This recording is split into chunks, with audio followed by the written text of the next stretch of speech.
في أحد أحياء القاهرة القديمة، حيث الأزقة الضيقة والمباني العتيقة التي تروي قصصا عن الماضي، كانت هناك فتاة تدعى سارة.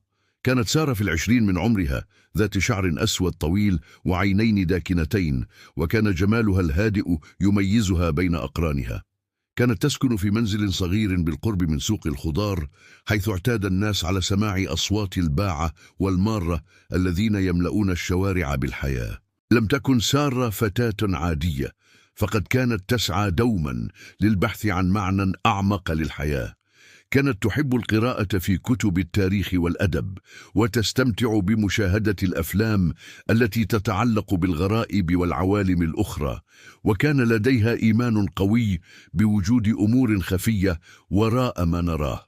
في أحد الأيام، بينما كانت تجلس في المقاهي الصغيرة في الحي، قرأت عن حدث غريب وقع في أحد الأحياء المجاورة. كانت الحكاية تتحدث عن شخص اختفى فجأة، وأشيع أنه دخل عالما آخر.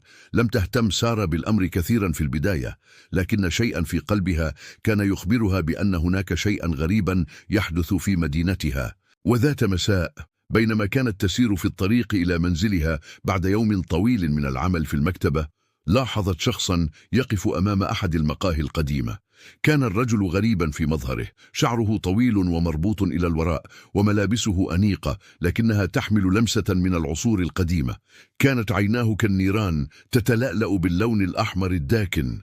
اقترب منها ببطء، ثم قال بصوت هادئ: مساء الخير، هل يمكنني أن أرافقك في هذه الأمسية؟ شعرت سارة بشيء غريب، لم تكن تعرف لماذا، لكن شيئا ما في عينيه جعلها تتردد للحظة، ثم أجابت برقة: مساء النور، ولكن لا أعرفك، هل نحن على موعد؟ ابتسم الرجل ابتسامة غامضة وقال: أنا من أولئك الذين يعيشون في الظلال، ولا أحتاج إلى مواعيد، ولكنك يا سارة لست كأي فتاة أخرى. سارة، وقد بدأ الفضول يتسلل إلى قلبها، سألته بحذر: ماذا تعني؟ أجاب الرجل: أنت ترى ما لا يراه الآخرون، وتبحثين في أماكن يهابها الناس. إنك قد تكونين المفتاح لعالم آخر. توقفت سارة للحظة ونظرت إليه، لكنها لم تجد كلمات تعبر عما يجول في خاطرها. ثم قال الرجل بصوت أعمق: أنا لست من هذا العالم يا سارة، أنا من عالم آخر، عالم الجن. شعرت سارة كما لو أن قلبها توقف عن الخفقان لبرهة. هل كان يحاول أن يمزح معها، أم أن هذا الرجل غريب الأطوار يقول الحقيقة؟ رأت أن حديثه كان مليئا بالغموض، وكان صوته لا يشبه أصوات البشر، ولكنه أضاف وهو يقترب أكثر: أنا لست هنا لتخويفك، بل لأقول لك شيئا مهما. لقد اخترتك لأنك تمتلكين قدرات خاصة. إذا قررت أن تسيري معي، ستكتشفين شيئا لا يستطيع أحد من البشر أن يراه أو يفهمه. لم تدري سارة ما إذا كان يجب عليها الهروب أو البقاء، لكن الفضول كما كان دائما كان أقوى منها. قررت أن تتابع الحديث معه، وقالت بهدوء: ما الذي تريد مني أن أفعله؟ ابتسم الرجل ابتسامة طويلة وقال: القرار بيدك، لكن اعلمي أن هذا الطريق مليء بالأسرار والآلام.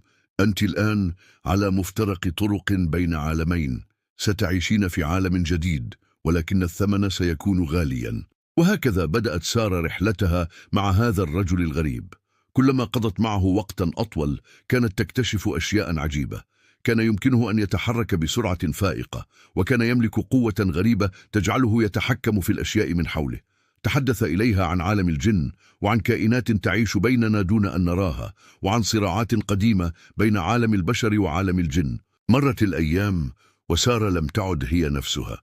كانت تشعر بتغيرات غريبة في نفسها، وكأن شيئا ما بدأ يترسخ في داخلها.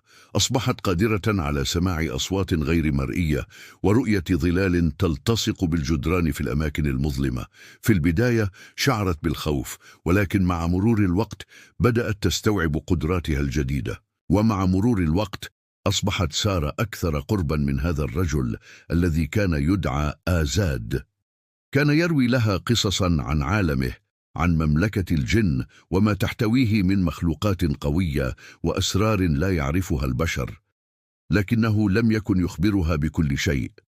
كانت هناك دائما بعض الألغاز التي لم تفهمها. في يوم من الأيام، وبعد أشهر من التعلم والمغامرات الغريبة اكتشفت سارة الحقيقة المروعة. كانت آزاد ليس مجرد جن عادي، بل كان أميرا من عالم الجن، وكان قد اختارها لتكون شريكته في حكم عالم جديد. لكنه لم يكن يريدها كشريك فقط، بل كان يخطط لاستخدام قدراتها الخاصة لتحقيق غاياته.